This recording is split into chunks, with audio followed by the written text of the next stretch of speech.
শক্তি শরীরে দরকার আছে না নাই? দেখেন আমি আবার বলছি, এখানে শহীদ বলতেছি না, সব কোরআন। শক্তি আসেনি আমাদের দরকার। কোরআনের মাধ্যমে বোঝা যায় হুদ আলাইহিস সালামের জাতি, এই জাতিকে প্রচুর শক্তি আল্লাহ দান করছেন। এত শক্তি আল্লাহ দান করছেন, এক তাফসীর অনুযায়ী বোঝা যায় হুদ নবীর সবচাইতে বড় বড় মানুষগুলা ছিল 400 হাত লম্বা, সবচাইতে খাটো মানুষটা ছিল 100 হাত লম্বা। খাটো কয় হাত? খাটো কয় হাত?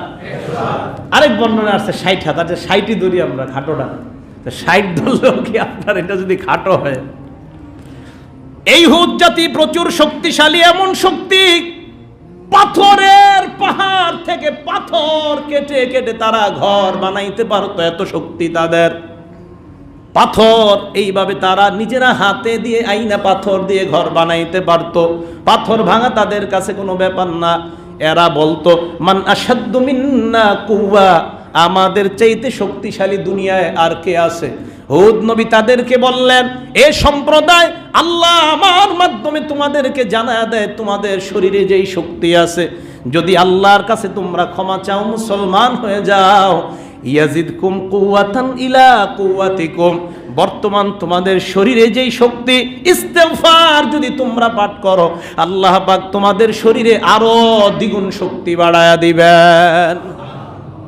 হুদ নবীর জাতির প্রচুর শক্তি, আল্লাহ বলতেছেন ইস্তেগফারের কারণে শক্তি আরো বাড়ায়া দিবেন। এখন আমাদের শক্তির দরকার আছে না?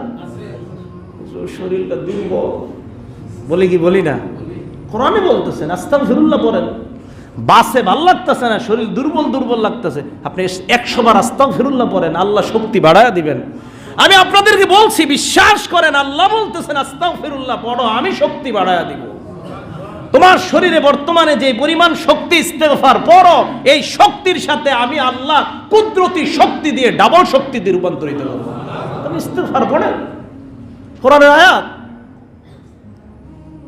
তো আল্লাহ পাক রব্বুল আলামিন বলবেন ইয়াজিদকুম কুওয়াতান ইলা কুওয়াতিকুম, তোমাদের বর্তমান যে শক্তি, এই শক্তির সাথে আল্লাহ আরো শক্তি তোমাদেরকে বাড়ায় দিবেন।